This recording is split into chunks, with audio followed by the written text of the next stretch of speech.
Early morning meeting, सुबह सुबह video call, ऊपर से प्रेजेंटेशन भी रेडी ना बा। हम भी ना। हेलो हेलो आरुषि, बेटा दाइमा बोल रहल बानी। जी ताइमा। हाँ बेटा, तरह बतावे के रहे कि कल वट सावित्री बा। ओके, तब फिर का बेटा, तरह व्रत रखे के बा और सुबह सुबह मंदिर जाके वट के पूजा करे के बा। सुबह सुबह? हाँ, कल सुबह सुबह के मुहूर्त बा। जी ठीक बा। ठीक बा बेटा, ठीक बा। ध्यान रखिए आपन। हाँ जी। ओह गॉड, कल सुबह मीटिंग बा, वीडियो कॉल करे के बा और मंदिर में जाके वट के पूजा भी। कैसे करब हम ई सब?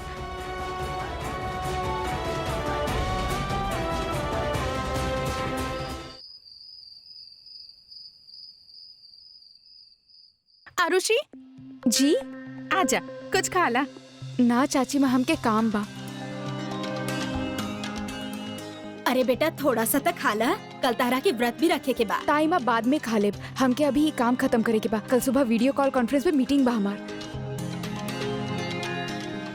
ओहो प्रियंका, इतना काम मत करवावल करा एकरा से। यहाँ भी संभाले ले, वहाँ भी संभाले ले। सच पूछा तो हम ओकरा जगह होती तो इतना कुछ ना कर पाई थी। का मतलब बा आपके? इतना काम करवावता नहीं हम ओकरा से, जैसे कि हम तक काम ही ना करेनी, फ्री बैठल रहनी बस आराम से। हम ऐसे तो ना कहनी, हमार कहे के मतलब रहे कि बेचारी। हम आपके मतलब समझे नहीं।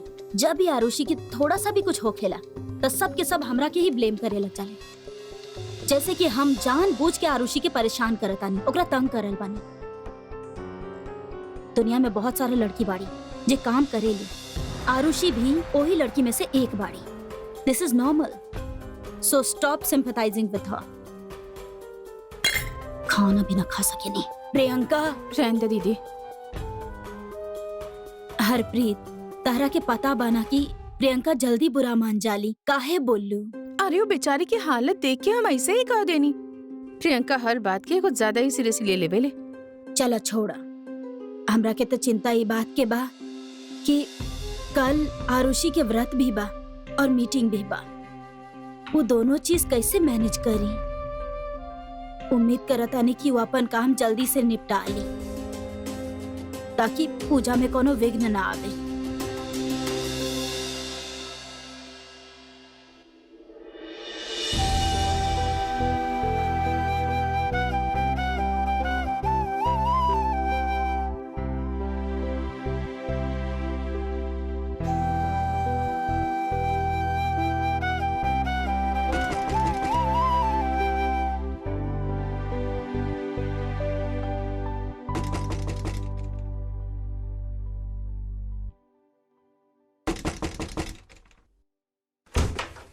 इला तारा खातिर तकिया और तारा खातिर चादर, और एकरा अलावा अगर कुछ।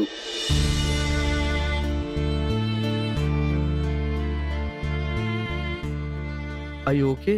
आई मीन सब ठीक बा ना? ठीक बा, फिर कुछ भी चाहिए तो हमके बता दिया। थैंक्स। ठीक बा।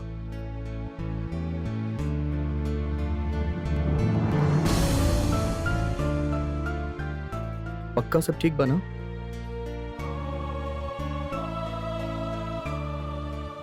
अरे जाना, काहे का पारल बड़ा? जाता नहीं। अजीब लड़की बड़ी, कोनो भी काम होए तो मिली के बोलिया, हमके मत डिस्टर्ब करिया। थैंक गॉड, हमकी कोनो शौक नहीं कि तो से बात करे के।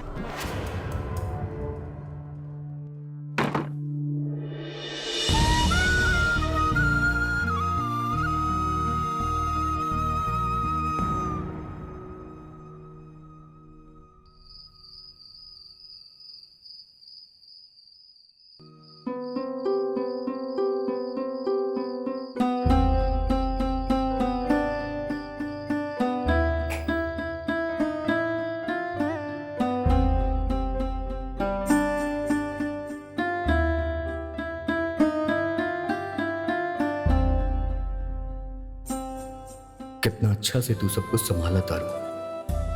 बस एक बात समझ नहीं के पावत कि हर केहू के हर समय खुश ना रखल जाला आरुषि।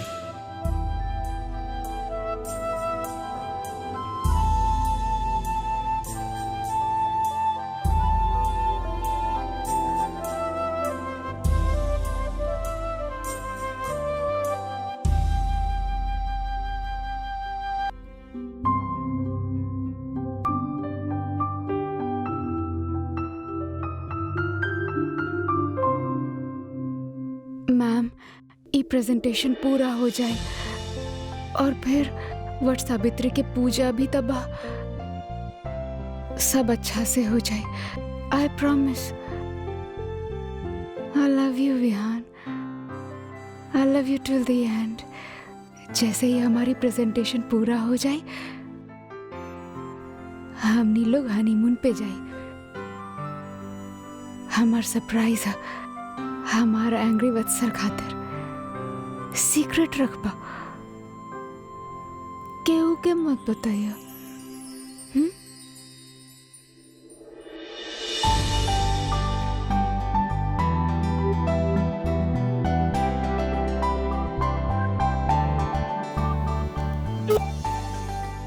सुनाऊ हनीमून वाला बात केहू के मत बताइए, ओके? हमार सरप्राइज बा उतारा खातिर सीक्रेट मत बताइए केहू के, सीक्रेट बा।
हम यहाँ कैसे? ओह गॉड, ओह गॉड, हमारा प्रेजेंटेशन सो केयरलेस। हम गॉड पागल बनी हम। कब करब प्रेजेंटेशन?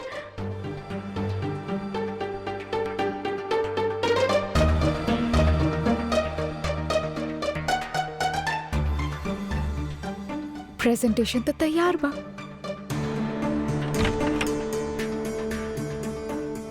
Vihaan, good morning. इतना जल्दी उठ गईला तू? अरे उठनी का, हम तो सुतनी ही ना। और ये हमार प्रेजेंटेशन तू बनैला? हाँ, अब जल्दी से देख के बतावा ये ठीक बनल बा कि ना। एक बार देख ला, सब कुछ ठीक बना, देख ला। ठीक बनल बा, पर तू काहे बनैला विहान? ये हमार काम बा, हमके उठा देता। कमान और ऋषि, हम ये प्रेजेंटेशन वत्सला के एमडी के तौर पे ना, बल्कि तोहर हस्बैंड के तौर पे केले बानी। अब इतना तो कर ही सकेली ना हम, पाना। वैसे भी अगर हम तोरा उठा देती तो तेरा मन में का बात चलत रहे, वो कैसे जान पाती? मतलब का चल रहा बा हमार मन में? एक मिनट।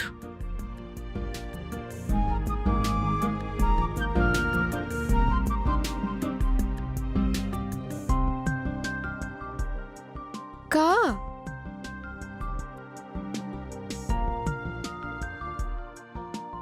सुनाऊ हनीमून वाला बात केहू के मत बताइए, ओके? हमार सरप्राइज बा उतारा खातिर सीक्रेट मत बताइए केहू के। ई हमारा आवाज ना बा, हम ऐसा कही ना सकेनी कुछ भी। तका माधुरी दीक्षित बाड़ी? अरे तहार आवाज बा ऋषि, कहा तू भी ना।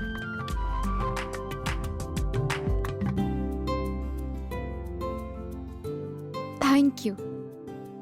अच्छा अब चला, जल्दी से फ्रेश हो जा, हमने दोनों साथ में चाय पियल जाए। ना, तू नाश्ता कर ला, हमार व्रत बा। का व्रत? कैसन व्रत? तहार लंबा उम्र खातिर। तो ठीक बा, हम भी व्रत रखता नहीं, ओमे का बा। तू काहे? अरे अब हम अकेले इतना लंबा जी के का करब, तहार साथ भी तो चाहिए ना, बोर हो जाए।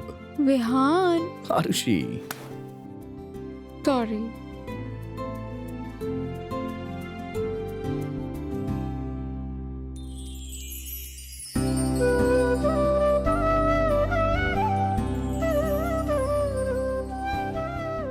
तो के केहू के नजर ना लगे बेटा।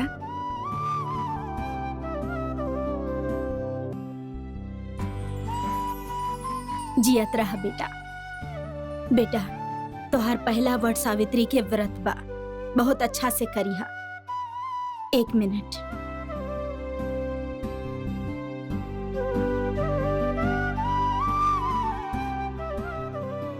ताईमा ई का हमार माँ हमरा के देले रहली। हमरा के तब एकर जरूरत बा ना।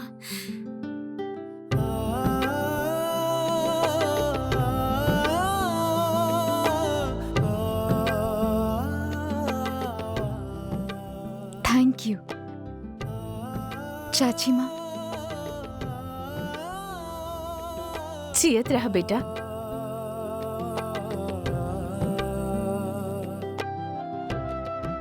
बेटा आज तोहार वट सावित्री के पहला व्रत बा।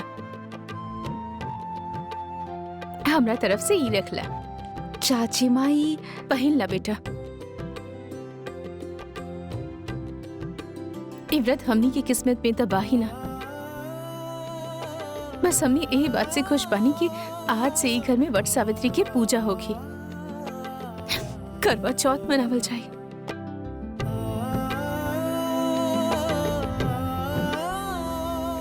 अरे तू लोग काहे एकरा के रुला रहल बाड़ू? आरुषि खातिर तो आज बहुत खुशी के मौका बाना, और हम सबके ई बात खातिर बहुत खुश होके के चाही, बाकी ना। अब जल्दी से मुस्कुरा दी, वरना तू दोनों के रो रहल फोटो लेके फ्रेंड्स बुक पर भेज दे। अरे दादी माँ,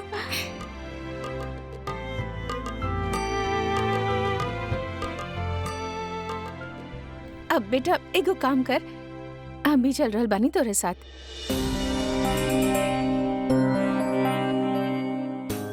ओ माँ हम हाँ हाँ हाँ जा, माता जी की पूजा बा, चल जा। गीता तू भी चल जा बेटा इनके साथ मंदिर। वाह, हमनी सब साथ जाए मंदिर। चला चल।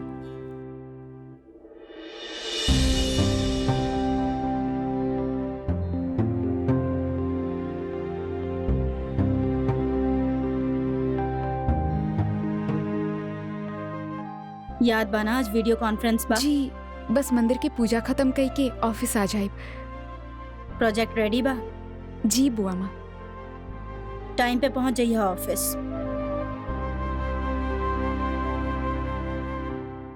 चली ना मंदिर हो आई। हाँ वैसे बबीता कहाँ बिया? वो जॉगिंग खातिर गइल बड़ी माँ।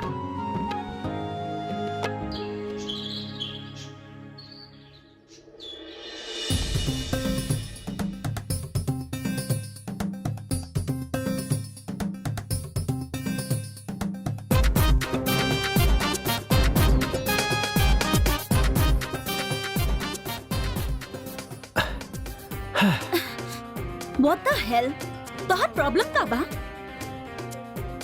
कोनो प्रॉब्लम नहीं क्या? तो पीछा काहे कर रहल बड़ा? साइको बड़ा का? हेलो, ये पार्क सिर्फ आपके बाका जहाँ सिर्फ आप जॉगिंग कर सकेली? हम कब कहनी कि तू यहाँ जॉगिंग ना कर सकेला? लेकिन हमार कॉपी करे के मतलब? एकरा कॉपी करल ना कहल जाला। त का कहल जाला? एकरा से साफ जाहिर होकेला कि आपके और हमार ख्यालात कितना मिलेला जुलेला। वो दिन के थप्पड़ भूल गइल बड़ा? वो थप्पड़ के गूंज आज भी हमार कान में गूंज रहल बा। Bobby, Don't you dare and call me Bobby, okay? कहे कुछ पुराना या जुड़ल बा का ओकरा से? Ouch!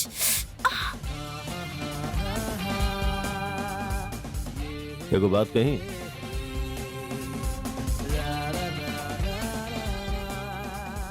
छोड़ा ना कहो।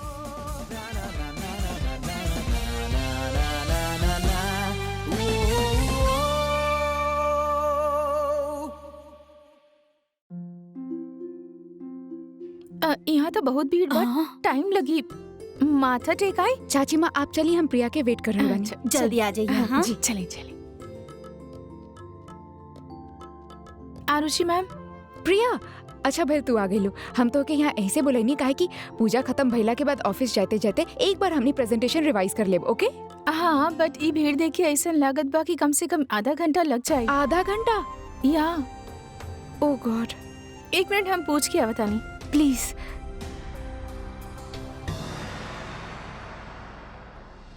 विहान आरुषि के कॉल करके पूछा वो कब तक आई। 15 मिनट में उनकर फोन आ जाई।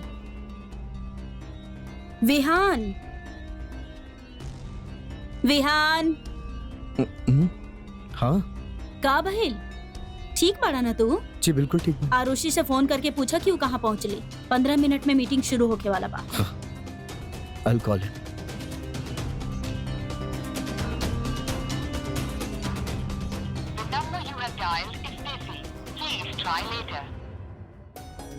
What? 5 minutes? Okay, just give me 5 minutes. I'll be there. का भइल मैम? वो लोग 5 मिनट में मीटिंग करे चाहत बड़े। ओ माय गॉड, अब का होगी? पंडित जी से पूछ लो, हमनी पूजा कर सके नहीं? पंडित जी कहले कम से कम 10-15 मिनट तो लगी ही। गॉड। प्रियंका मैम तो बहुत भड़क रहल होगी हैं। चलो भाई साहब, यहाँ बैठ के हम कुछ देर कुछ काम कर सके? हाँ बैठ जाइए। Thank you. Priya laptop connect. पता ना आरुषि मैम का कर रहे बानी। बट मैम आप ई कपड़ा में तो का भइल प्रिया? हमनी के संस्कृति बा, हमनी के परंपरा, हमनी के ट्रेडिशन, हमनी के तो गर्व होके के चाहिए हमनी के पहनावा पे। और ये ट्रेडिशनल पहनावा था हमनी के बेचे के बा। She is online. हेलो। नमस्ते। नमस्ते। Wow, you're looking fabulous. Thank you. So, shall we begin? या श्योर।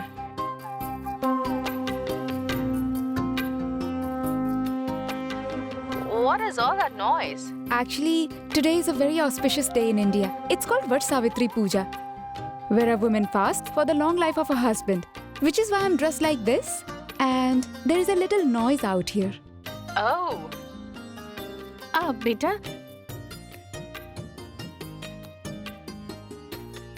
बेटा पंडित जी बुला रहल बानी। जी। You look distracted, Arushi.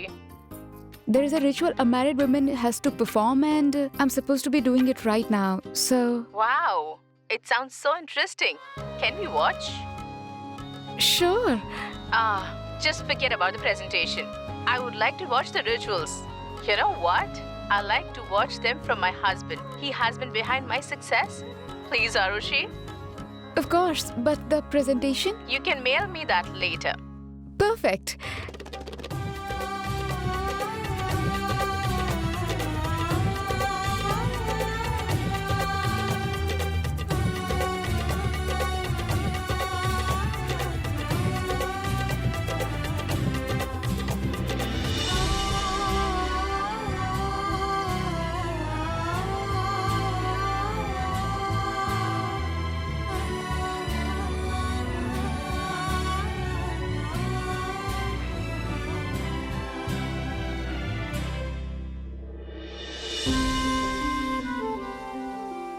Harpreet, तहार भी मन हो रहा बाई पूजा करे के? आपके लागता हमके पूजा करे के चाहे? अरे हाँ, काहे ना, मन हो रहा बा तो जरूर करा। लेकिन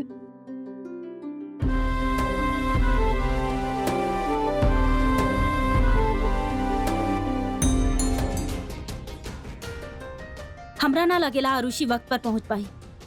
ई फॉरेनर्स वक्त के बहुत पक्का होखेले। तो एक काम करा, उनका फोन करके कहा कि miss Priyanka will handle the meeting. Go. Okay madam.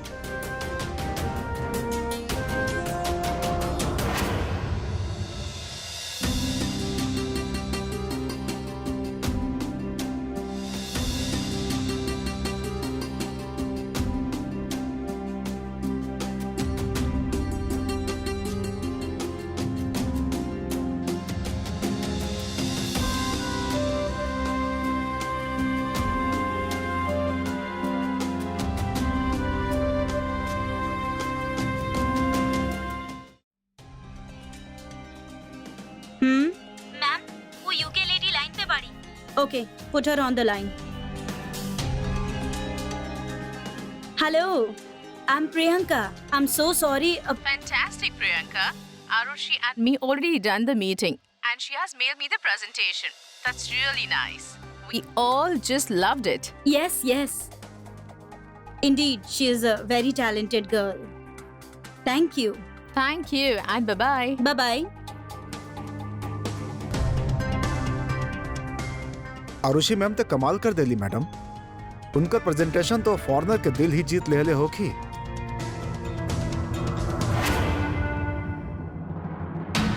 Vihaan, Vihaan, कहाँ भइल? अरे विहान, कहाँ भइल तारा के? अरे कहाँ भइल? तू ठीक था बड़ा? हाँ, I'm fine. हमरा तो लागल तू बेहोश हो गइल रहला। नाउ देर रात तक आरुषि के प्रेजेंटेशन करत रहनी ना त यही खातिर तनी नींद लग गई। Sorry, I am sorry. हम वॉशरूम जाके आता नहीं।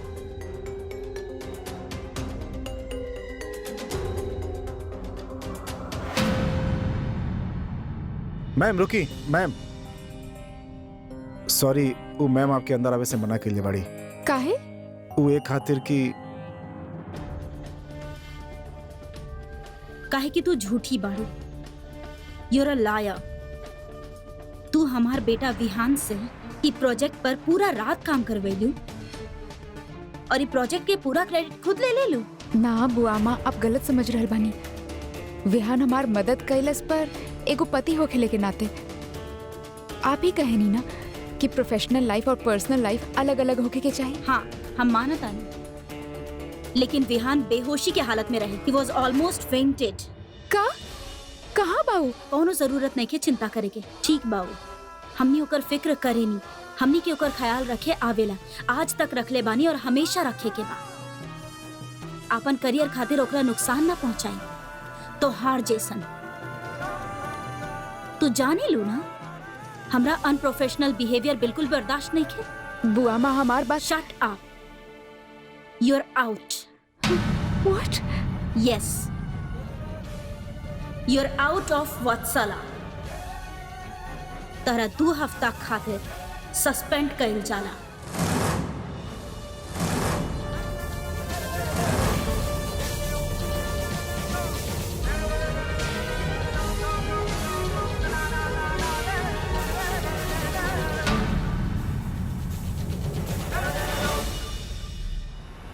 छोड़ब ना हम ओकरा के, आज तक बात करके रहब।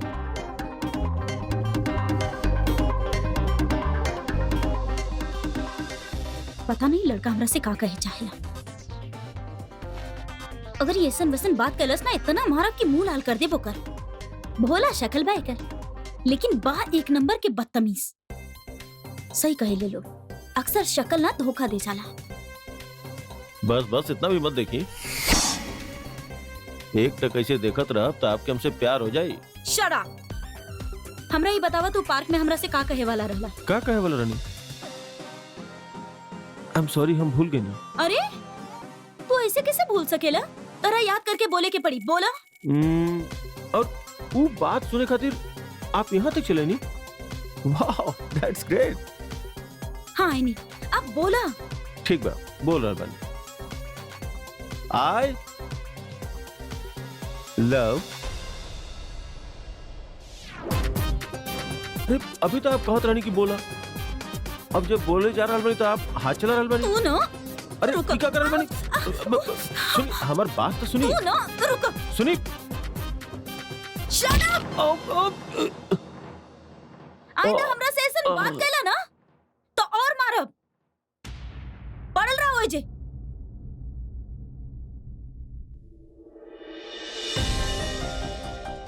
हे भगवान, एकरा कुछ ज्यादा तो न लग गई। हमरा डरावा मत। हाँ, हम डरे वाला नहीं की। प्लीज उठा। रौनक,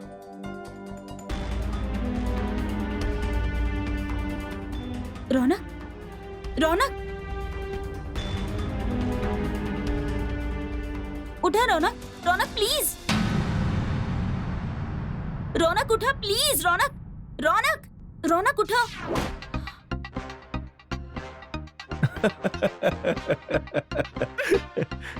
कहे डेरा गेलू ना? हमरा पता रहे तू ऐसे ही नाटक करे वाला पड़ा। अभी ठीक करत आनी तरह के। अरे लिसन टू मी, अरे पूरा बात तो सुन ला। हमर बात तो सुन ला। अरे सुना, बोले तो दा। I love your attitude. पागल बना तू, बिल्कुल पागल, इडियट।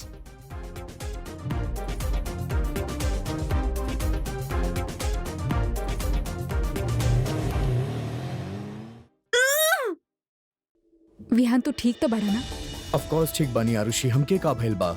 ना बुआमा कहत रहनी तू फेंट हो गइल रहला, काहे कि रात भर तू प्रेजेंटेशन पे काम कइला। का भइल बा तोरा आरुषि? तोरा सामने खड़ा बानी। I am absolutely fine. Vihan, बुआमा के लागता कि तू जे प्रेजेंटेशन बनैला ओकरा सारा क्रेडिट हम ले लेनी। का फर्क पड़ेला कि प्रेजेंटेशन के बनैले, और वैसे भी क्लाइंट खुश बा ना, that's what matters the most. हमरे भी समझ ना आ रहल विहान, हम तो अपन काम कैले रहनी और क्लाइंट भी खुश बा, पर बुआमा हमके सस्पेंड कर देनी। विहान, ए बार सच में हम समझ ना पा रहल बानी कि हम का गलती कईनी। हम हर बार कोशिश करेनी और फेल हो जावेनी। हम ऐसा का करी कि बुआमा एटलीस्ट हमसे नाराज ना होके। हमके बुआमा से बात करे के पड़ी। चला हमरा साथ है।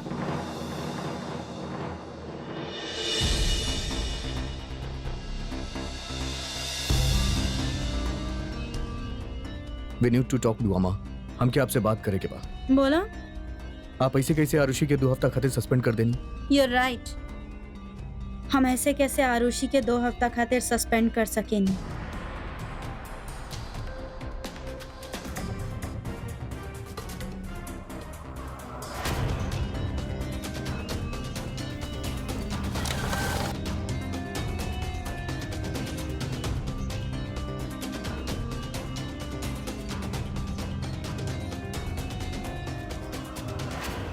आरुषि तू 2 हफ्ता खातिर ई ऑफिस से सस्पेंड बाड़ू। नाउ इट्स ऑफिशियल।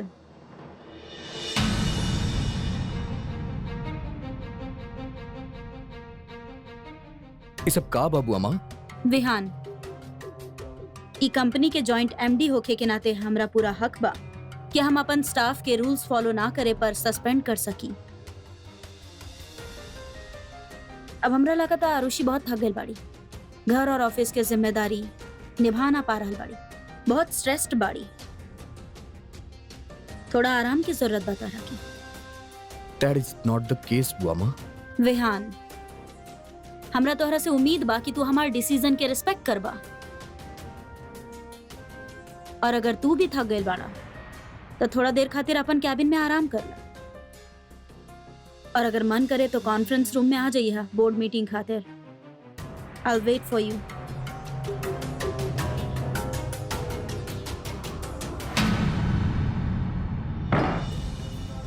विहान, विहान तू अपसेट मत होगा।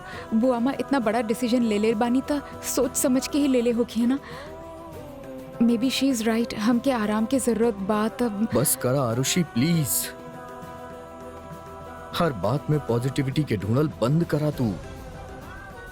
देखा तू अभी हमरे बारे में मत सोचा। Think about your responsibilities. तो के बहुत इंपॉर्टेंट बोर्ड मीटिंग अटेंड करे के बा अभी। विहान प्लीज तू जाके अटेंड करा। हम घर जा रहल बानी। विहान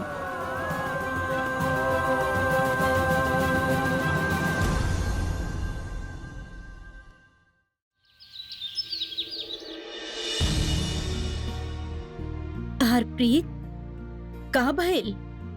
इतना उदास काहे दिख रहल बाड़ू? का सोच रहल बाड़ू?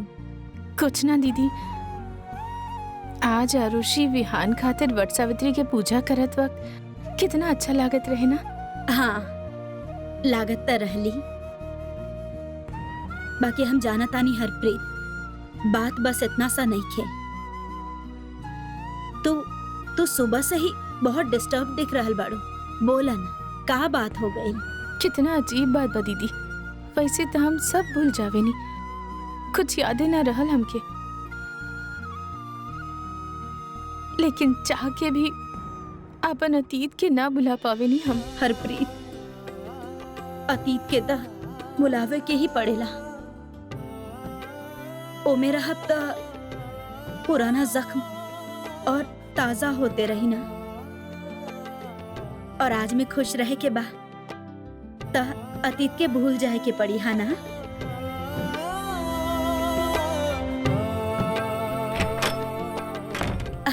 अरे आरुषि, तू आ गईलू?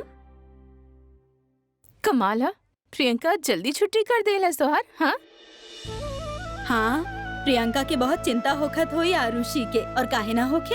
हमनी के बहू हमनी के बेटा के खातिर पहला बार इतना मुश्किल व्रत जौन रखले बाड़ी। हाँ तो जरूर प्रियंका कहले होखी आरुषि घर जाके आराम कर, ऐसन कहलस बेटा। जी बिल्कुल ऐसे ही कहनी।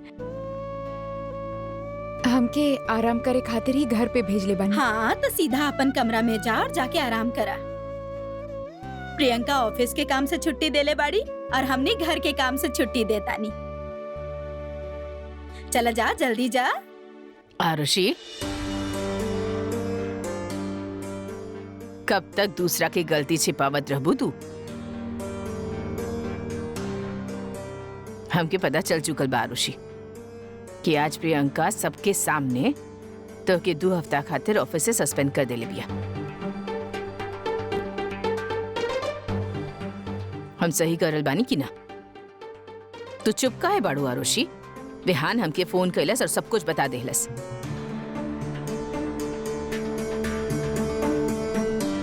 दादी माँ, बुआ माँ हमार सीनियर बानी, उनकर आपन कुछ उसूल बा, कुछ रूल्स बा। हम ही उनके फॉलो करे में कोनो गलती कैले हो खब, यही से आराम करे खातिर वो हमके छुट्टी देनी है बस। ठीक बा, आराम कर ला तू अपन कमरा में। प्रियंका से तो हम बात करब। हमार वजह से घर में कोनो हंगामा ना हो जाए। जा।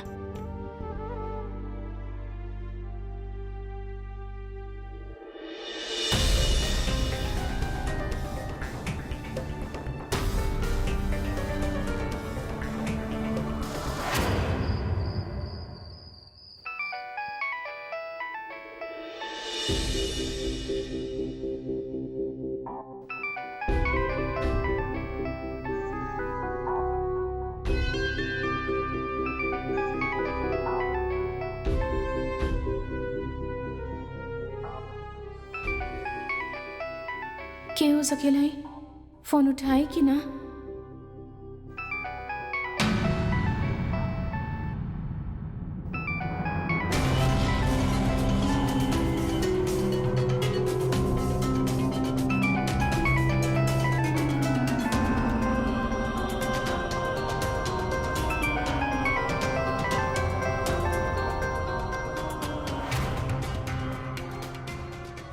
हेलो हेलो जानवी, हम निशा बोल रहल बानी।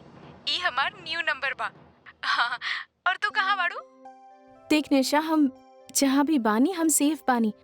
हम वो घर हमेशा खातिर छोड़ देनी और दोबारा वहाँ लौट के ना जाए। और एक और रिक्वेस्ट कि अगर हमरा खातिर केहू कुछ भी पूछे ना तो प्लीज हमारी नंबर केहू के मत दिया। ओके यार, डोंट वरी, हम केहू के ना देब। हम तब बस ये जाने खातिर फोन कैले रहनी कि तू ठीक तो बाड़ू ना। हमके बहुत चिंता होत रहे। चल हम फोन रखतानी।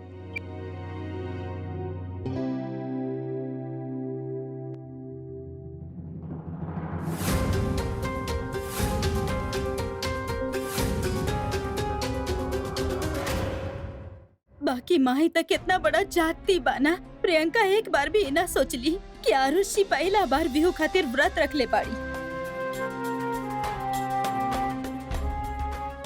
आज के दिन रुला देली बच्ची के।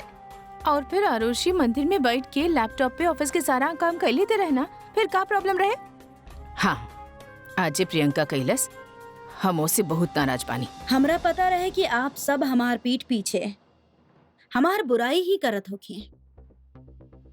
प्रियंका तो के ए तरह माँ, आप ही तो कहे नहीं, ऑफिस के बाद घर में ना करे के चाहिए, और आप ही ऑफिस के बाद घर पे कर रहल बानी। लेकिन प्रियंका ऐसा काम कैले बिया तू, मतलब आरुषि के सस्पेंड करे के तोरे पास जे भी वजह होखे, ए तरह सारा स्टाफ के सामने ओकर इंसल्ट ए तरह करल। ना हम उसे सवाल ना उठा रहल बानी कि तू सस्पेंड काहे कैलस। हम सवाल उठा रहल बानी तो हर तरीका पे।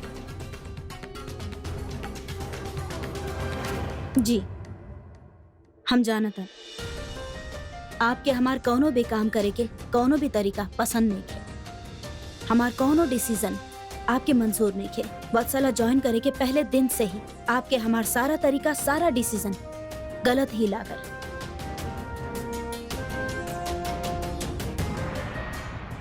शायद कहीं ना कहीं आपके लागेला कि हम नीलिमा के जैसन बेस्ट नहीं की और वत्सला के जॉइंट एमडी बने के लायक भी नहीं की। तो हम सोचनी कि आज हम आप सब के शिकायत दूर कर देता नहीं। ये हमारा रेजिग्नेशन लेटर बा।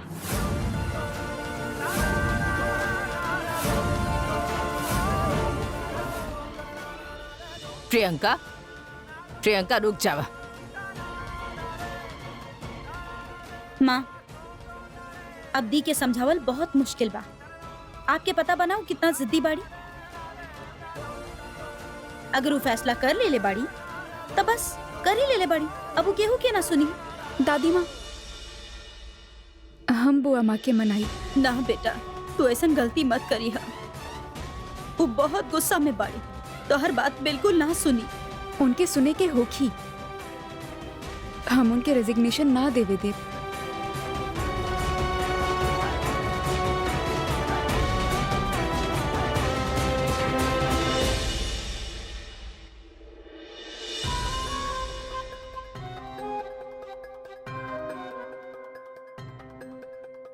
ओए, तो इसे मुंह उठा के हमारे कमरे में कैसे आ गईला? मनली की घर तो हार बा पर ई कमरा के किराया हम दे रहल बानी। प्राइवेसी चाहिए हमके। ए तेरे बिना नौ के लिए हमारे कमरा में मुंह उठा के मत आवल करा। सॉरी, एक्चुअली बाथरूम में तू अपन रिंग भुला गेल रहलू तब बस ये खातिर।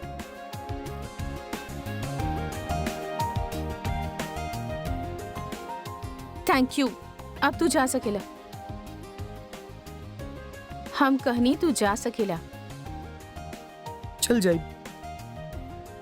लेकिन पहले तू हमरा के बतावा कि तू कहां से भाग के आवता रू। तो तू छुप छुप के हमार सारा बात सुन लेला। हाँ सुन लेनी। और अब तू हमके बतावा कि तू केकरा घर से भाग के आयल बाड़ू।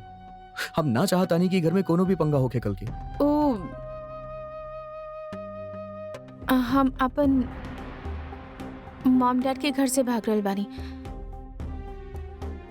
ओ एगो ऐसे लड़का से हमार शादी करावे चाहत रहले जेके हम बिल्कुल पसंद ना करत रहनी और अगर दोबारा घर गईनी तो वही लड़का से जबरदस्ती हमार शादी करवा देहल चाही। ओह, वैसे तो हम तरह के जानत नहीं की, लेकिन फिर भी तहार बात के पूरा विश्वास करता नहीं। हम मानता नहीं कि तू बालिक बाड़ू, तोहरा अपन मर्जी से शादी करे के पूरा हदकार बा। हम वादा करता नहीं ई घर में हमरा अलावा ई बात के केहू के पता न चली। Don't worry. हमार भी एक बात, जे दिन तुहार फैमिली के ये बात पता चली ना वही दिन हम घर छोड़ के चल जाइब। कहीं भी जाइब लेकिन अपन घर ना जाइब। डोंट वरी, ओकर नौबत ना आई।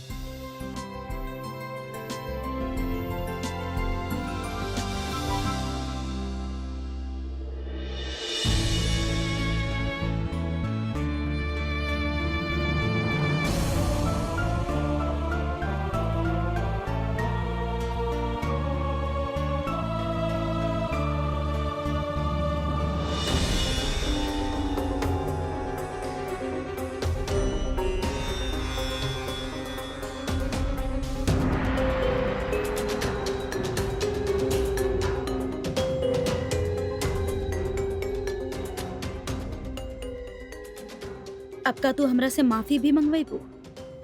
बुआ माँ हम ऐसन काहे करब? हम यहाँ अपन हक मांगे आयल बनी। कैसन हक? आप तो जाने ली कि पहला बार हम आपके विहान के लंबा आयु खातिर व्रत रखले बानी।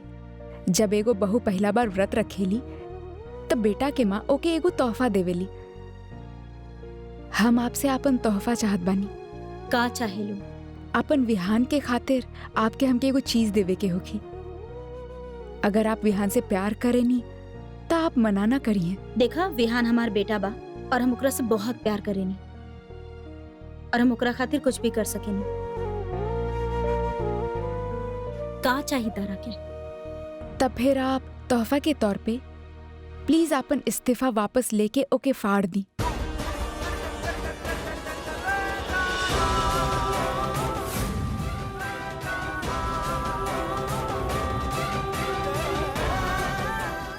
आप आरुषि के बुआ माँ के पास जाए काहे देनी? वो तो पहले से ही ओकरा से नाराज बाड़ी। पता ना अंदर का चलत हुई। हमके ही जाके देखे के पड़ी। ना विहू रुक जा।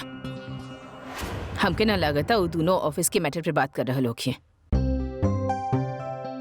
आरुषि प्रियंका के पास बहू के रूप में गई बिया और हमके पूरा उम्मीद बा वो अपन मकसद में कामयाब होके लौटी।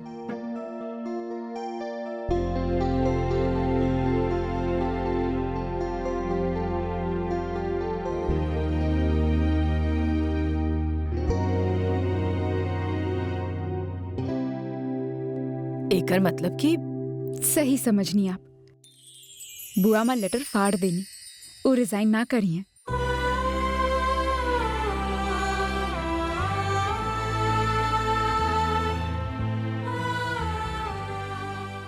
वाह बेटा, ये तो कैसे कर देलू?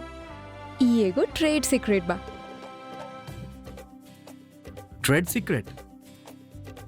एगो बहू के ट्रेड सीक्रेट। अच्छा बहू रानी, ये सब तो हो गई। तहर पति भी आ गइल बा, अब व्रत तोड़ दा, ठीक बा? जी।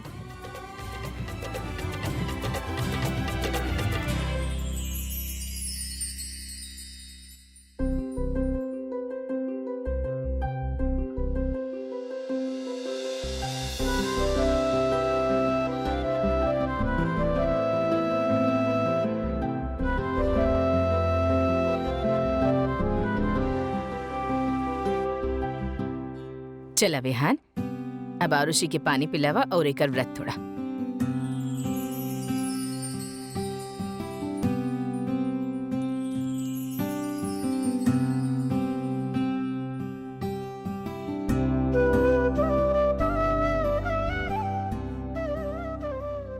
एक मिनट।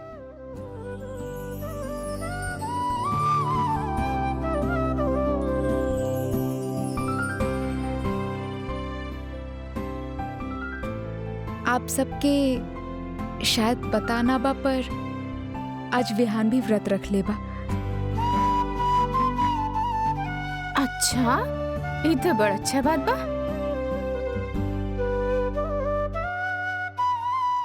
अब पति होके त ऐसन, पत्नी के दुख सुख में शामिल।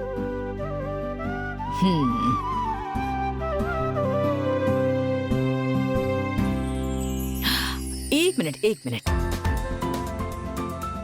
जब वापस थाली उठावा। दादी माँ, अरे इतना अच्छा मोमेंट बा, कम से कम 5 लाइक्स दावे वाला बा। चला, वेरी गुड। बस अब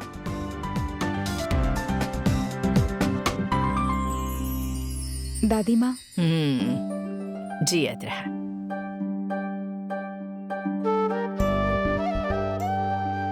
हैप्पी शॉपिंग। जियत रहा बेटा। चाची माँ। जियत रहा बेटा।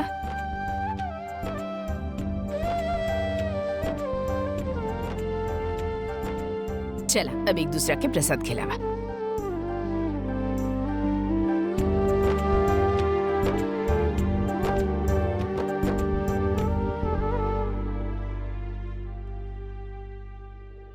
आरुषि कितना लकी बाड़ी जे ओकरा विहान जैसन पति मिला। पता ना पिछला जन्म में ही कोनो पुण्य कैले होखी और हम कोनो पाप। सारा गिफ्ट आरुषि खातिर। अरे भाई, हम भी व्रत रख ले बानी, हमके भी कुछ उदा। अरे विहू, तहरा मिल तो गइल बा इतना बड़ा गिफ्ट, और का चाहिए? वाकई में बहुत बड़ा गिफ्ट बा। Thank you.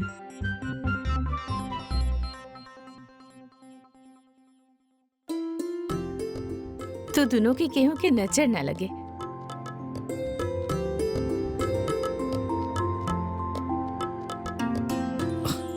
मॉम्स बुआ माँ के बहुत मिस करत आनी। उनके भी तहिया होके के चाहिए ना। हम उनके बुला लें। अभी जाता नहीं, पक्का वही है। रहे दा विहान, ओकरा थोड़ा देर अकेला रहे दा, अपने आप शांत हो जाइयो। बाकी मिनी हमरा के त बेचारी आरुषि खातिर बहुत बुरा लागता। वो प्लान कैले रही कि जल्दी से अपन काम कंप्लीट करके छुट्टी खातिर जाई, पर हमरे पास एगो आइडिया बा।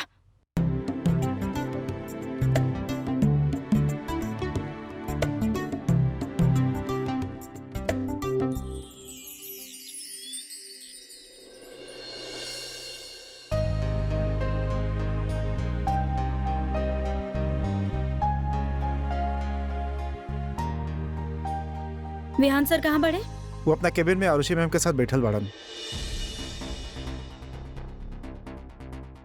और ये लेटर रखल बा कलन आपके देवे खातिर। ओके।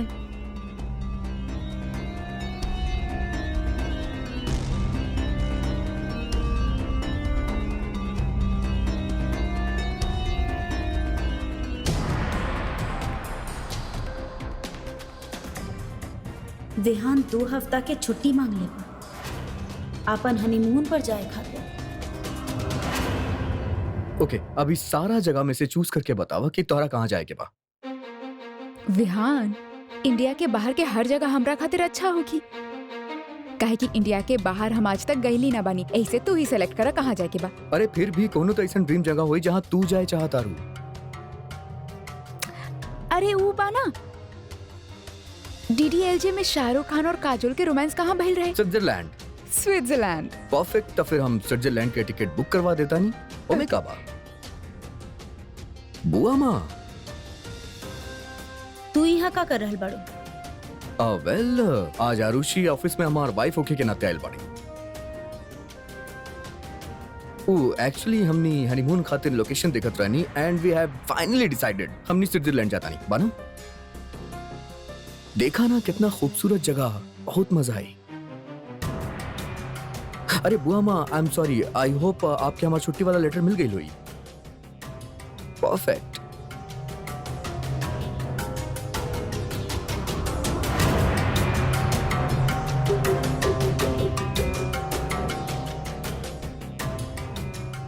हम तो हर लीव अप्रूव कर देले बानी। Thank you.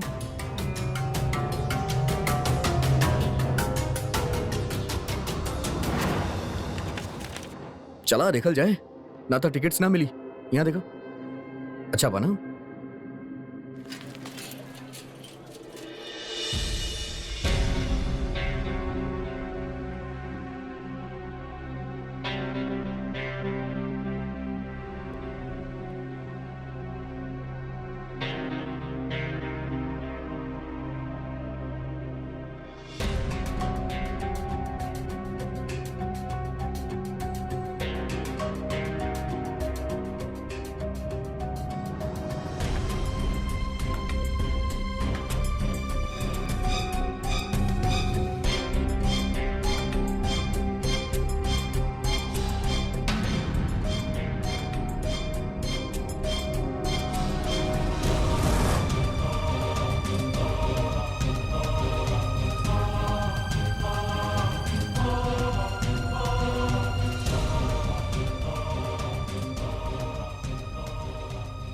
अब जी ना सकब तोहरे बिना, ना जी सके नहीं। आई जस्ट कांट।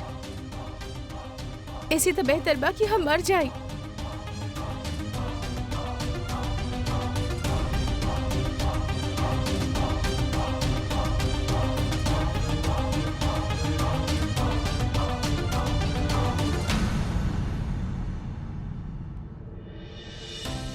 घर तो बड़ा साफ लग रहल बा। अरे रसोई के भी सफाई हो गई। बहू, इतना अच्छा चाय बनेले बाड़ू की मजा आ गई। बाबूजी, हम तो सामान लेके अभी बाहर से आ रहल बानी, हमी चाय ना बनेनी। तू ना बनैलू त के बनीलस? जानवी दीदी। जानवी?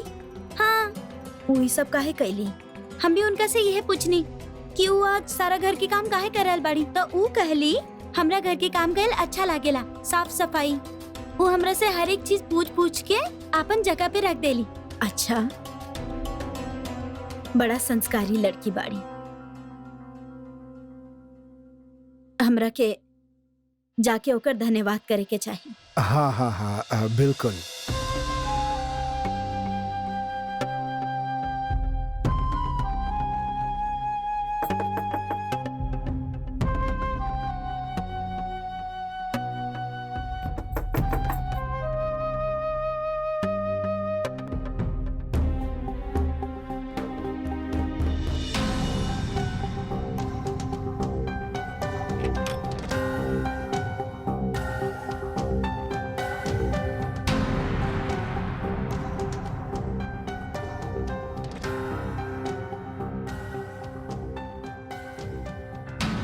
अरे, इ त सुतल बाड़ी।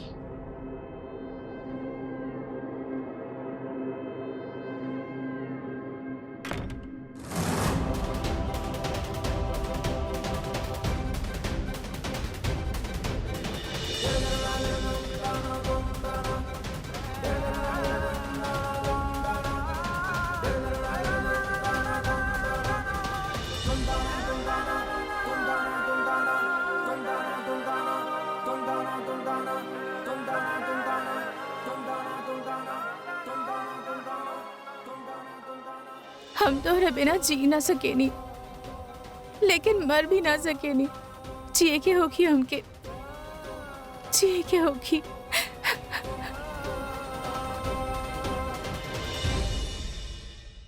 देखा देखा लीना, ओकरा के समझाता ना तो चप्पल से मारा हम ओकरा के। दिमाग घुमा रहल बा हमारू। बोला हाथ में रहे अपन। हाय, मैंने केकरा के डांट रहल बिया। चला हम अभी फोन रखता नहीं। बाय, पकावा मत। ओ बबीता, बात का बा?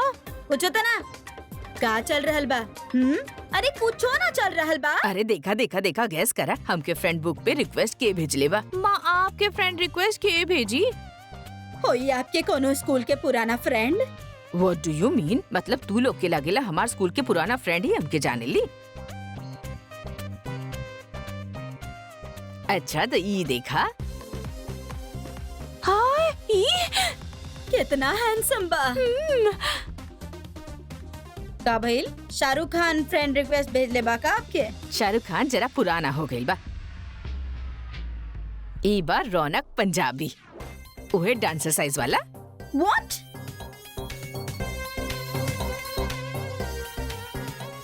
इतना बदमाश और नॉटी बाई। ई कहत रहे हमके ऐसा लड़की से शादी करे के बा जो बिल्कुल आप जैसन होके। और फिर वो इहो पूछलस कि आपकी कोनो बेटी बिया। अच्छा, इकर तक खैर ना। कल सुबह ना हमेशा खातिर ई किस्सा खत्म कर देब हम। नॉनसेंस।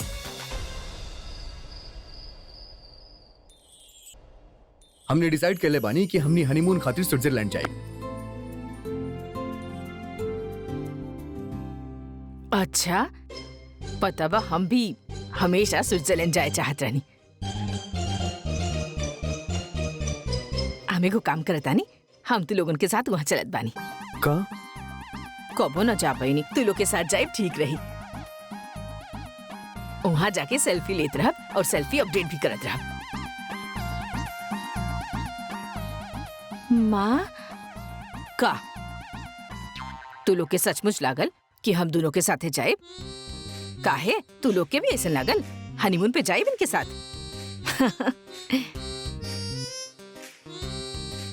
अच्छा भइल कि आप क्लैरिफाई कर देनी, हम तो डरा ही गए रहनी।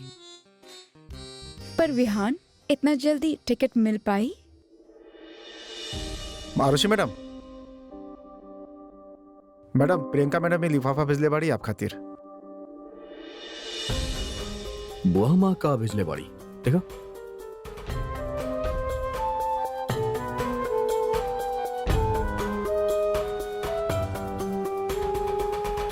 अरे तू ये सब काहे करल बाड़ू जानवी? ई सही नहीं खे। तू हमनी के पेइंग गेस्ट बाड़ू, हमनी के तारा खाना बना के खिलावे के चाहिए। उल्टा तू हमनी के खाना बना के खिला रहल बाड़ू। आंटी जी, आप बहुत सोचे नहीं। You know, lots of thinking, दिमाग sinking.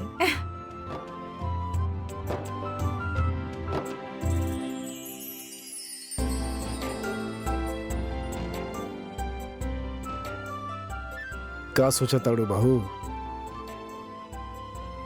हम सोच रहल बानी आपन गिरीश खातिर हमरा जाह्नवी जैसन ही लड़की चाहिए। सही सोच रहल बाड़ू बहू। गिरीश खातिर हमनी के ऐसन ही संस्कारी लड़की चाहिए। दादाजी, माँ, ये आप लोग का बात करता नहीं? अगर जाह्नवी आप लोग के बात सुन ली तो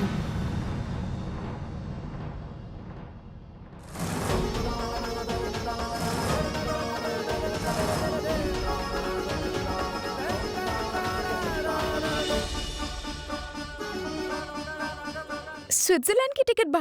अरे अरे बुआ माँ टिकट्स कहाँ से बुक कर देनी?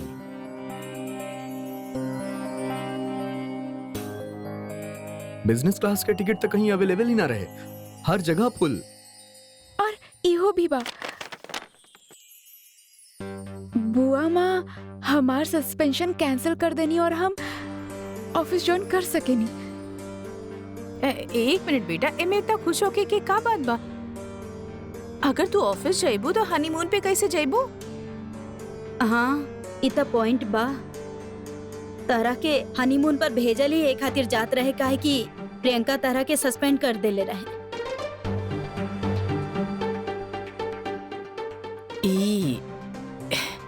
ई प्रियंका करे का चाहत बिया, कुछ समझ में ना आ रहल बा। हम समझावतानी।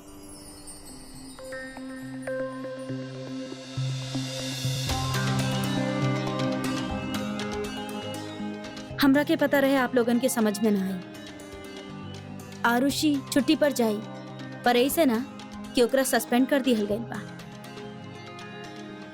बल्कि वो अपन लीव के एगो एप्लीकेशन दी जेकरा एक्सेप्ट कइल जाई, ठीक वही तरह जे तरह विहान देले रहे।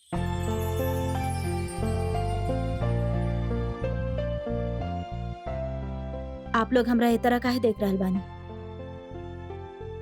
अरे भाई, सूरज पश्चिम से उगाए तो सबका रिएक्शन तो मिली ही ना। आप लोग हमेशा हमरा के गलत समझ ले बानी। हम बुरा बानी, पर इतना ना कि अपन बेटा और बहू की खुशी के बर्बाद कर दी।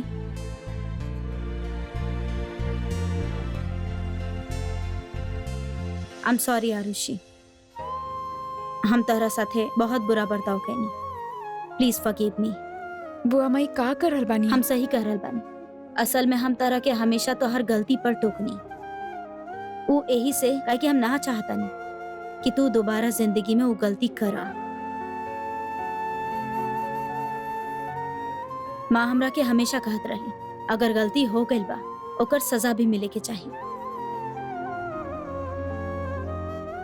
और अगर केहू दोसर सजा ना देवे तो अपना आप की सजा दा, ताकि दोबारा वो गलती ना होखे। और आरुषि, तू तो कोनो गलती कर ही ना सकेलू, अफोर्ड ही ना कर सकेलू। एक तो तू विहान के बीवी बाड़ू, और दोसर वत्सला के होखे वाली मालकिन। प्रियंका बेटा, तोर तबीयत तो ठीक बा ना? आपके जितना चिढ़ावे के बाद चिढ़ा ली ना। हम डिजर्व करता नहीं। शायद हम छोट छोट चीज के सीरियसली ले लेता नहीं, और अपन साथ साथ दोसर के भी परेशान करता नहीं।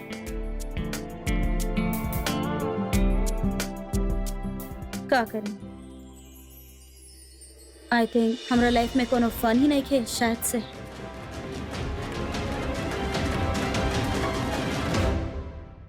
लेकिन आपके फन लविंग बेटा तबा ना।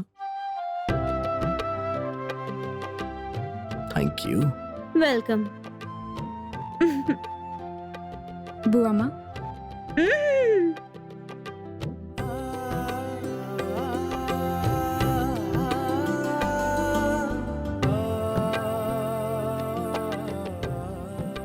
आरुषि जाए से पहले 3 दिन में सारा पेंडिंग काम खत्म होके के चाहिए। प्रिया या जेकरा भी तू सही समझेलू ओकरा काम समझा के जइहा, वरना हम बुआ माँ से मैम होके में देर ना करब। डोंट वरी बुआ माँ, हम सब सेट करके जाए। ठीक बा। और ये टिकट्स जौन बा ई तू दोनों खातिर हमरा तरफ से गिफ्ट बा। Thank you.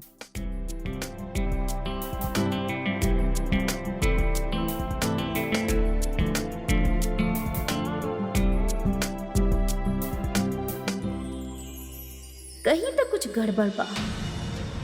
ई दी इतना स्वीट कैसे हो गई?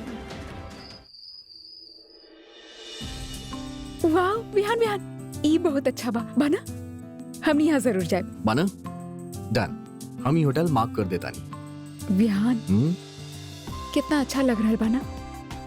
बुआ मजे कहीं नहीं, वो बहुत बड़ा सरप्राइज रहे। ओह गॉड, फ्रैंकली हमरा खातिर भी बहुत बड़ सरप्राइज रहे। इनफैक्ट बुआ माँ के हम जितना साल में समझ पाइल बानी ना, हम उनके पहला बार इतना लविंग दिखले बानी। वो कबो केहू से ऐसे इतना प्यार से बात ना कही। बचपन में वो इतना प्यार भी करत रहली ना, तो ऐसा लागत रहे कि वो डांटत तारी।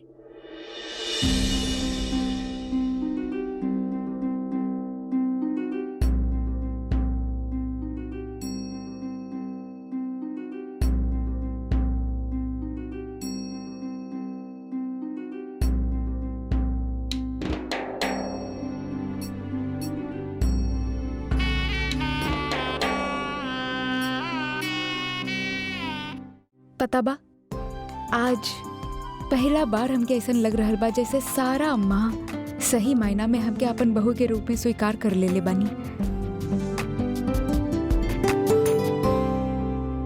अरे ना ना, अभी पूरा तरह से स्वीकार ना कैले बानी। मतलब ये कि जब तक हमार माँ के गोद में नन्हा से प्यारा से क्यूट से बेबी ना आ जाएली ना, तब तक ये मत समझिए कि हमार माँ लोग तोहरा के पूरा तरह से स्वीकार कर ले बाड़ी। चुप रह, कुछ भी बोलेला तू। अरे मैं शर्माए के का बात बा। आवा, यही खातिर तो जाता नहीं हमने स्विट्जरलैंड। कहा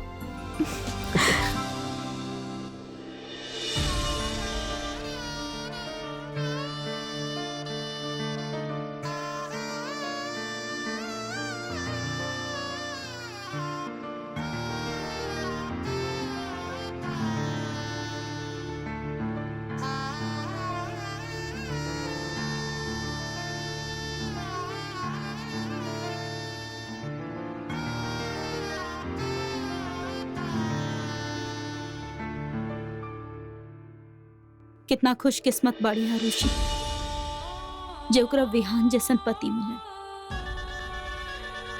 जो ओकरा से इतना प्यार करेला। हमारी किस्मत काहे खराब निकलस? हम ऐसन का कैले रहनी? जिंदगी हमरा साथ काहे ना इंसाफी कैलस?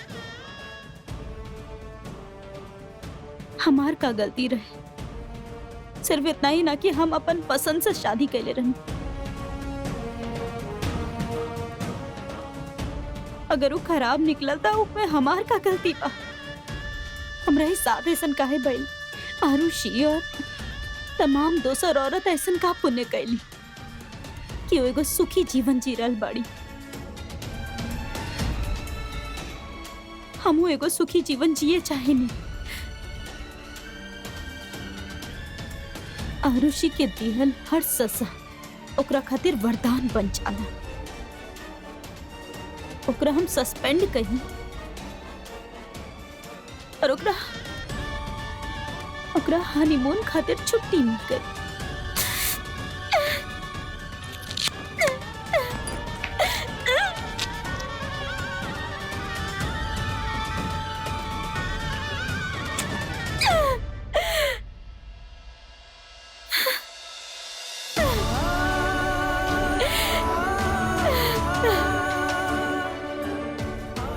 हमार भी जिंदगी ऐसा काहे ना हो सकेला? काहे ना हो सकेला? काहे?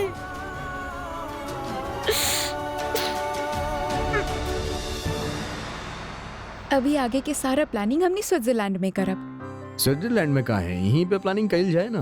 विहान 3 दिन के तब बाद बा, सब्र करा। अरे यार, कब बीती 3 दिन? B Joy. सॉरी आरुषि, हम तो हर खुशी ना देख सकेनी,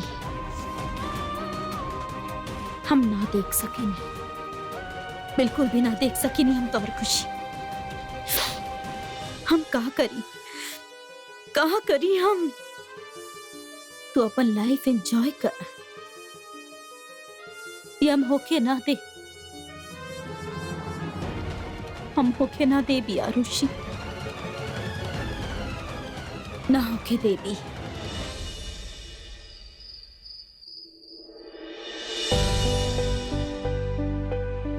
अच्छा, तू का कहत रहला?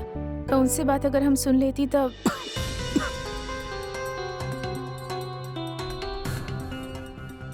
अरे का भाई, ऐसन कौनो बात बा जो हमके ना सुने के चाहत रहे?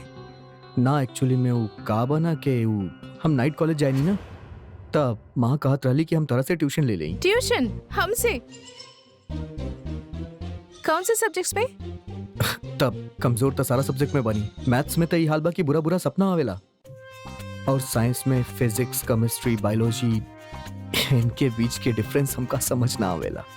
अच्छा, तो बचपन में सारा दिन खेले में गवा देला और पढ़ाई तो कैला ही ना। ठीक बा, तू आ जाइए हमार कमरा में, हम पढ़ा दे। Thank you teacher.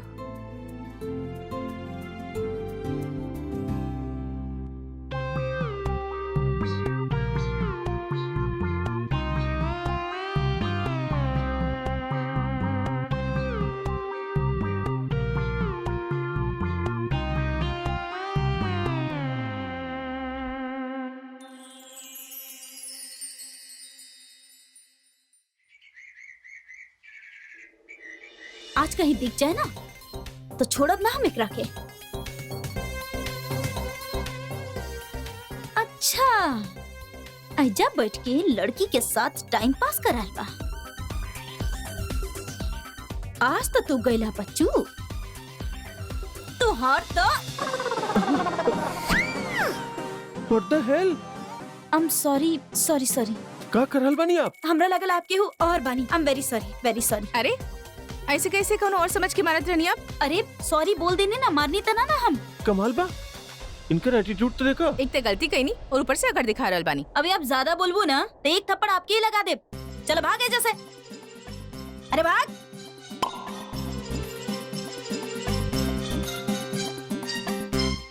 तू तो बिल्कुल ना बदलू यार, स्कूल में भी ऐसे ही बदमाश रहलू और अब भी। लेकिन आज सुबह सुबह इतना गुस्सा में काहे बाड़ू? ये सब ना तोहर रौनक पंजाबी के वजह से भइल बा। देखा ओकरा के बोल दा अपन हाथ में रहे, न तो ओकर शकल बिगाड़ देब हम। अब का कैलसू? का कैलस? ऊ हमार माँ के फ्रेंड्स बुक पे रिक्वेस्ट भेजलस और चैट करत रहलू। त तू ऐसे गुस्सा में बाड़ू कि उ तोहके रिक्वेस्ट ना भेजलस? का बकवास कर रहल बाड़ू? तब प्रॉब्लम का बा? एकरा से तोके का मतलब अगर उ फ्रेंड्स बुक में तहार माँ के फ्रेंड बाता? देखा ये सब छोड़ा, तू ना समझबू। ओकरा बोला अपन हद में रहे, न तो थप्पड़ मारब ओकरा के हम। बकवास कहीं के। ई लड़की तबे सुधरी जब एक एक से प्यार होखी, एंड आई एम श्योर कि एकर लाइफ पार्टनर ही एके बदल सकेला।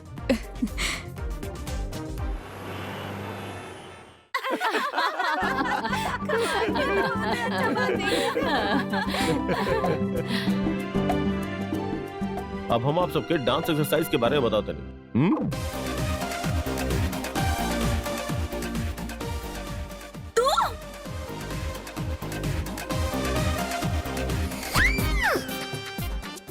अरे बबीता, म्यूजिक काहे बंद कर देलू? कहाँ चल रहा है भाई? जा, what the hell is going on?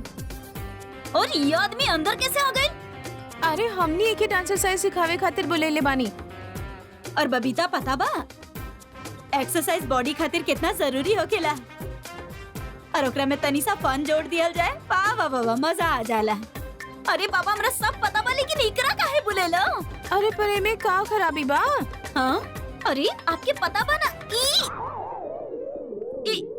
हाँ बताई हमें का खराबी बा? अगर आप हमार खराबी बता सकें तो शायद हमें खराबी के दूर कर दी। अरे बबीता, आखिर तोके इतना गुस्सा काहे आ रहल बा? कुछ ना, आप लोगन के जौन करे के बा ना करा। ला, अरे अरे आप भी ज्वाइन कर ली, आपके स्ट्रेस दूर हो जाई। ऑफर चलल बा 3 पे 1 फ्री, लिमिटेड पीरियड। ना वैसे हमारी बेटी हमसे कहलस कि एक्सरसाइज कइल करा, अपन ख्याल रखल करा, वॉक करल करा माँ, पता बा। लेकिन हम कबो एकर बात ना सुनली। लेकिन तोहारी जे तरीका बा ना, ई हमके सही लग रहल बा। तो शुरू कर जाए। हाँ ना मतलब करी है ही दोनों, हम देखब। हाँ come on, lettuce do it. अजीब फैमिली बा यार हमार भी। ये सबके हमरा से ज्यादा एकर एक्सरसाइज करे के तरीका पसंद बा, और इकरा तो हम छोड़ब ना, देख ले तरह के। विहान जल्दी कर, बुआ माँ ऑफिस खातिर निकल चुकल होखी हैं। नाश्ता कर ले। अरे बुआ माँ, बुआ माँ, ये जैकेट हटावा, बैठ जा। आप नाश्ता लेके आई नहीं, हमके लागल आप ऑफिस खातिर निकल गई होखी हैं। अभी ना, पहले नाश्ता कर। हाँ? आज हमार दिन बा, ऐसे हम विहान के फेवरेट नाश्ता बनेले बानी। अरे वाह, आपके हाथ के बनल साबूदाना के वड़ा विद पीनट्स। अरे आप पीनट्स काहे डालनी, आपके तो एलर्जी बना पीनट से। हम अपना खातिर थोड़ी ना बनेले बानी, तरह खातिर बनेले बानी। बुआ माँ, आपके पीनट से एलर्जी बा? हाँ हाँ, एक भी पीनट खा लेना बुआ माँ तब बीमार पड़ जाएली। बाकी हम ना खाए, तरह खातिर बनेले बानी, तू खा। बुआ माँ, ऑफिस में बहुत सारा काम पेंडिंग बा, जाए से पहले प्रिया के सब कुछ सौंप के जाए के बाद, ताकि आपके कोनो प्रॉब्लम ना आवे। हाँ बाबा, ऑफिस के काम भी हो जाए, नाश्ता तो कर ला पहले। तू लोगन पैकिंग स्टार्ट कैला कि ना? अभी कहाँ? अभी तक पैकिंग ही ना स्टार्ट कैला? ओहो, कब करबा पैकिंग? हमार माना तो एगो लिस्ट बनाला, ए तरह तू कोनो चीज भूलबू ना।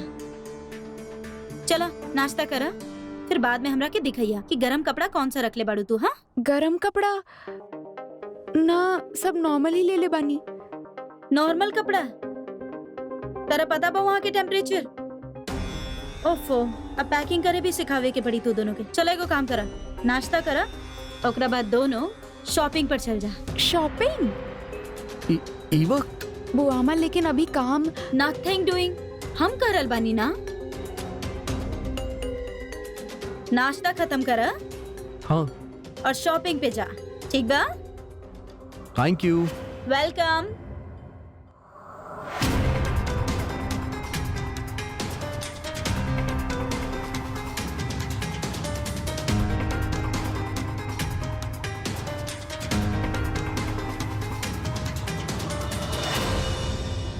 दी, का बात बा? आरुषि पे इतना मेहरबानी, इतना बदलाव काहे? तू भी तो बदल गयलू। हमू आरुषि के बारे में अपन राय बदल लेनी। हम आपके जाने नहीं दी, बाकी तू हमरा के अच्छा से ना जाने ली।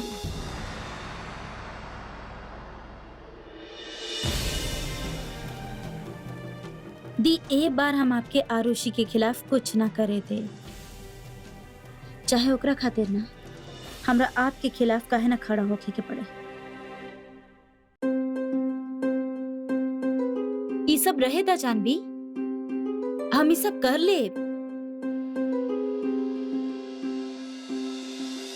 का ढूंढ रहल बाड़ू तू? आंटी जी, माइक्रोवेव कहाँ बा? ब्रेड गरम करे के रहे। माइक्रोवेव हमने के घर में नहीं खे। का? तो फिर आप खाना कैसे गरम करेनी? गैस पर। एगो बात पूछी जानवी? जी आंटी। तू अपना घर से दूर, अपना से इतना दूर रह जा काहे आल बाड़ू? देखा, हमार बात के बुरा मत मानी। हा, हम तोहार निजी जिंदगी में दखल तो ना देवे चाहेनी, लेकिन इस सवाल हमें यही से पूछ लेनी काहे कि हम तोहार बारे में कुछ ना जानेनी। देखे से तू एको पढ़ल लिखल, अच्छा खासा खाते पीते घर से लगत आड़ू। मन में सवाल उठल तो हम पूछ लेनी। अगर तू ना बतावे चाहेलू तो। ना आंटी, ऐसे कुछ ना बा। वो एक्चुअली बात ऐसे बा माँ। कि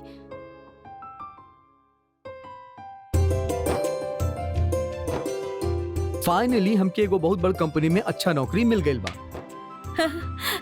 सच्चो? का नौकरी बा और कंपनी का बा?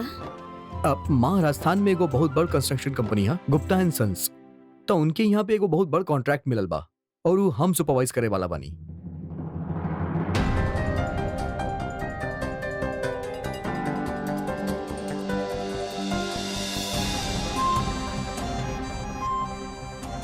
आज तक मुंह मीठा करे के दिन बा। हम खीर बनावतानी, तहर दादाजी के भी पता लगी ना तो वो बहुत खुश होखी।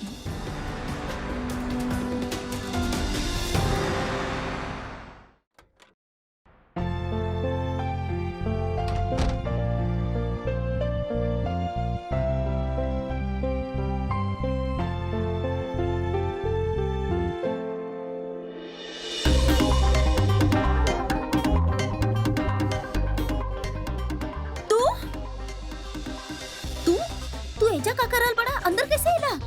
वहाँ से देखा रौनक, अगर ये मजाक बना तब बहुत बुरा मजाक बा। तू प्लीज अभी यही वक्त बाहर निकला। सुनो, हम यहाँ सिर्फ ही जाने खातिर आइल बानी कि तोहरा हमरा से प्रॉब्लम का बा। लीना बदौलत हमरा के कि तू एगो बेचारा लड़का के ऑलमोस्ट हमरा चक्कर में आके थप्पड़ मार ही देले हो तू। हाँ, बट काहे? I mean you don't like me? हम तोरा इतना खराब लगे नहीं? अच्छा बताता था कि हम कैले का बानी, ताकि हमके पता चले कि तू हमसे इतना नफरत काहे करेलू। हम तरह से नफरत ना करेनी, लेकिन क्या? अब चुप काहे हो गई लू? तू प्लीज बस जाए जैसे। Please don't be so childish. Grow up Bobby. You don't call me Bobby. I grow up. ये तो हमरा के करल ऑफ कोर्स तू कहता चाइल्डिश बिहेव कर रहल बाड़ू। देखा हम तोरा से पूरा 6 साल छोट बानी, फिर भी तोरा से बहुत ज्यादा मैच्योर बानी। तोरा कैसे पता कि तू हमरा से 6 साल छोटा बड़ा? कम ऑन यार, फ्रेंड्स बुक के जमाना बा, एज छुपावे की कोशिश कर रहल बाड़ू। छोट सा जिंदगी बा, स्माइल करा, खुश रहा, फिर पता ना एंजॉय करे के मौका मिली कि ना।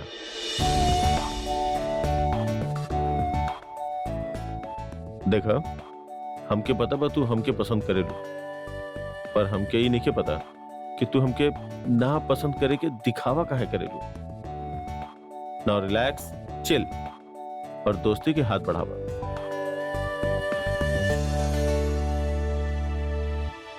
Come on, now chill. I will see you tomorrow.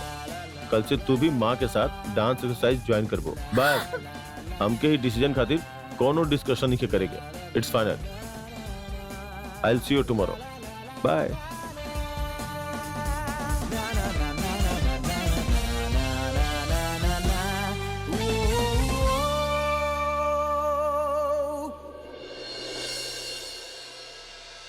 करेला शॉपिंग? बस दुकान खरीदे बाकी रह गए है। वैसे आप बहुत खर्चा करवा देनी बुआ माँ। अरे बीवी बाड़ी तो हर खर्चा की बात काहे करेला? वेल एकरा खातिर तो जान भी हाजिर बा।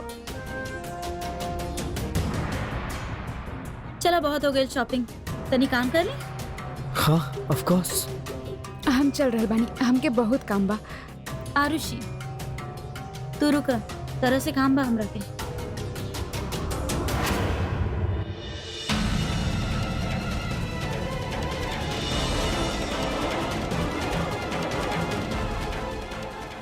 Shut up. जा। ओके